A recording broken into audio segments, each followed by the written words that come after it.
Idol, magsa-sound check po tayo. Itong Kevlar na D15 500 watts. Nakaload po yan dito sa ating RSB2 sub.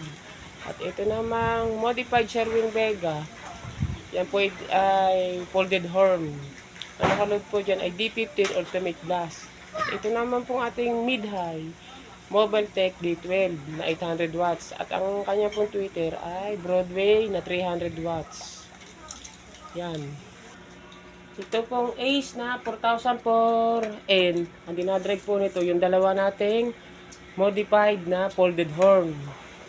At ito namang assemble ko na 5 auto concert. Ang dinadrive po nito yung ating mid-high na Mobile Tech at driver unit na 300 watts. At ito naman 735, ang dinadrive po nito yung RSB2 na sub na Kevlar. Yan po. Naka-ready na po guys ang ating laptop. Yan. Ito po ang ating mixer. Yan. Crossover at equalizer. Play na po natin ang ating laptop. Yan. And then, sa ating pong mixer. Itong bass, ito naman po ang mid-high. Yan. Yan. Gumagana po si Ace 4004N. Then okay na po siya. Sumisignal na rin po siya. Yan. Yan. Okay na po ang ating mid-high. Gumagana na. Okay na po ang ating sound.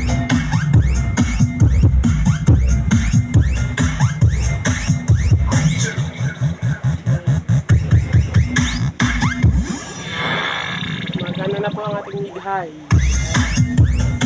Ito ang ating bass.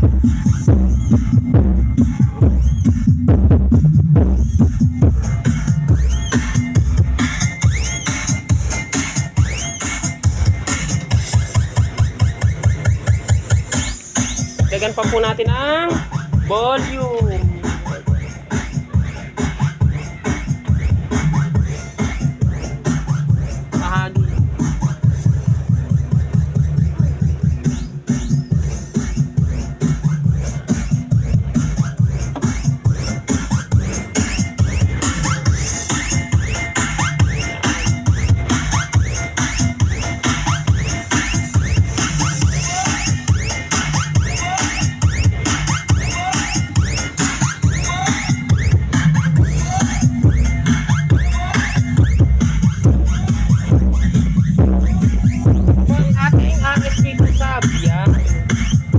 Bahagi.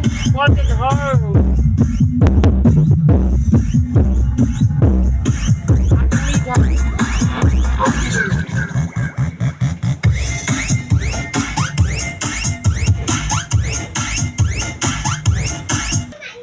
Next time ituturo ko guys kung paano ginawa kong setup dyan. Ang ating pong mid-high ay nakakonekta lang sa channel B. Yan, channel B, mid-high po yan. Hindi po siya dumaan ng crossover. At ang ating pong crossover ay dumaan sa channel A. Ito po ang ating folded horn. Dito po siya nakakonect. At dito naman po yung RSB2 sub. Okay, yan. Tuturo ko pa sa inyo kung paano po ang connection yan, mga guys. Ito po hindi po nagana. Yan. Hindi po natin ginagamit yan. Guys, papalitan natin ng music. Yan, yan.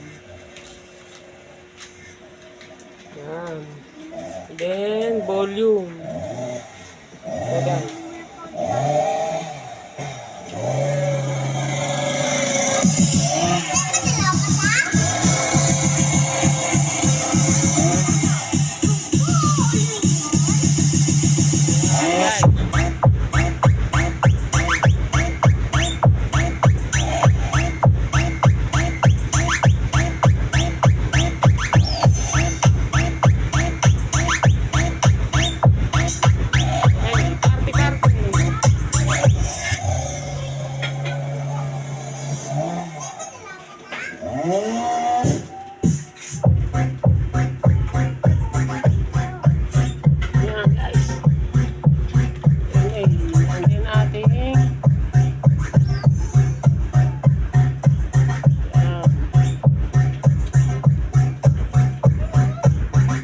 natin ang volume.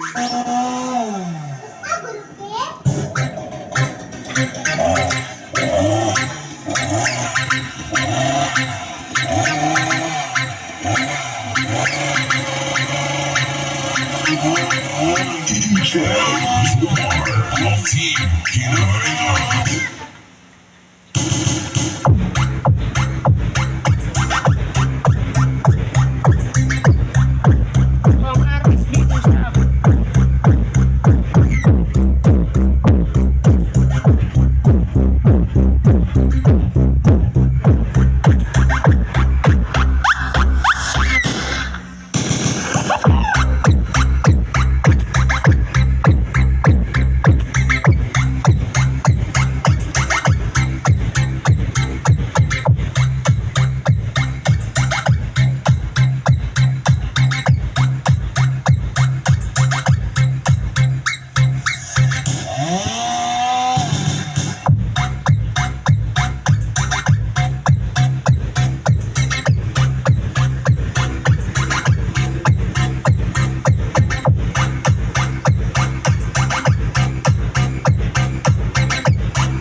to sa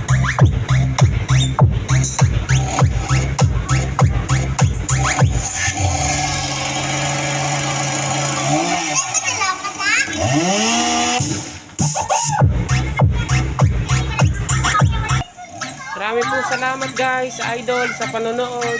Paki-follow po ang aking Facebook at ang aking YouTube at paki-subscribe. At huwag pong kalimutang pindutin ang notification bell para updated ka sa mga bago ko pong video. Maraming po salamat mga idol, mga master.